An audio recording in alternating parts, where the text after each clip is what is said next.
Peter Roskam is the co-chair of the House Energy Action Team. He joins. Good evening, sir. Hey, Greta, great to be with you. Great to have you. So I take it you're not particularly thrilled with the President Obama in terms of how he lays out his energy policy and with the part about drilling and the production here domestically. Well, if you look at the nonpartisan Energy Information Agency, they will tell you that the federal production, in other words, the things that are under President Obama's direct control, the production is down between 2010 and 2011 in natural gas, 14%, and in oil, 10%. And so ultimately, you know, to your previous guest, yeah, there's policies that are in the place, that are in the pipeline that have an impact. But the president has a huge problem on his hands, and it is this.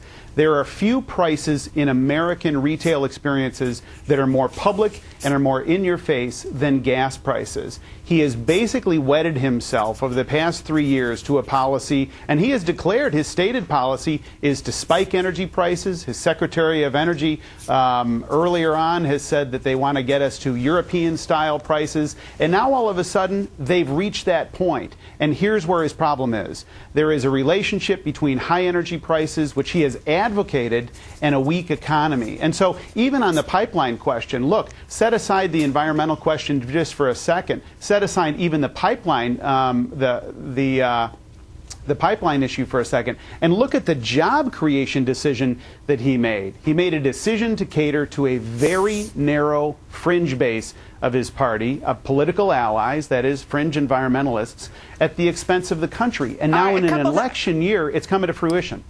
A couple things. That statement about the Secretary of Energy and the European-style prices, that for what, you know, he's dialed it back, and for whatever it's worth, that was done before he became Secretary of Energy. I don't know if that's of any great moment or not, but just so that we get the facts out. The whole thing about the Keystone project is that President Obama was faced with a very ugly political situation. Does he keep the unions happy and create jobs, or the environmentalists happy and deny the project? That's the problem, and so he had to make that decision. But underlying that was the absolute fundamental absurdity of having an environmental impact statement done by a company that had the appearance of impropriety, and everybody knew about it or should have known about it ahead of time. That should have been known about for a long time. So as a consequence, the American people now suffer because now we don't have a good environmental impact study that we can have great confidence in, and we've got a president torn between two decisions based on political decisions, the environmentalists or the union, and we've got a Congress that looped this into the payroll tax, putting pressure on the president to decide it. So it's like everybody's got a really dirty hand in this one.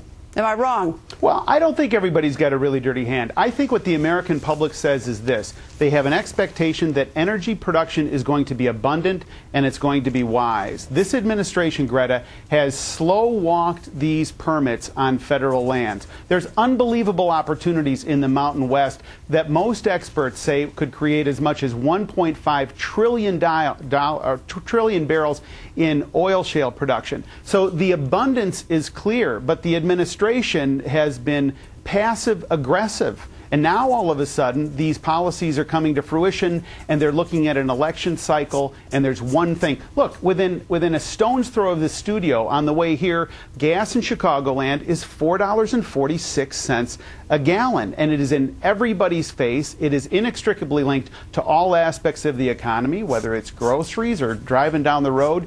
It is the oil, no pun intended, upon which the commerce of the country moves. And of course, you've got to play into it that his green energy policy with Solyndra and other is so vastly disappointing with all that's happened with the bankruptcy and everything. So that it was hoped that at least some of that renewable energy would relieve some of the other pressures, so that the oil, for instance, be available for other things. So, I mean, it's not just one simple thing, but this has been an unmitigated disaster, and the American people are now paying for it. Well, they're paying for it, they're disgusted by it, and they're disappointed by it. When the president came in and gave his State of the Union message, he spoke to it briefly, but in a sense, he shrugged it off. And he was essentially saying, well, $500 million, you have these kinds of losses, it's a cost of doing business. And it's not a cost of doing business. It's squandering precious resources at a time when our country is borrowing 40 cents on the dollar. And I'm going to take the last word on it, but Cylinder wasn't just sort of a bad business decision. It was a profoundly stupid one with lots of red flags. It's not like, things happen, and things do happen in business. Some companies don't survive. But this was something that, then I sort of deviate, but this was something that there were a lot of red flags. But I'm taking the last word on that. Congressman, thank you, and I hope you come back. Thanks, Greta. Straight ahead, add Pennsylvania to the list. There is a big dust-up about a new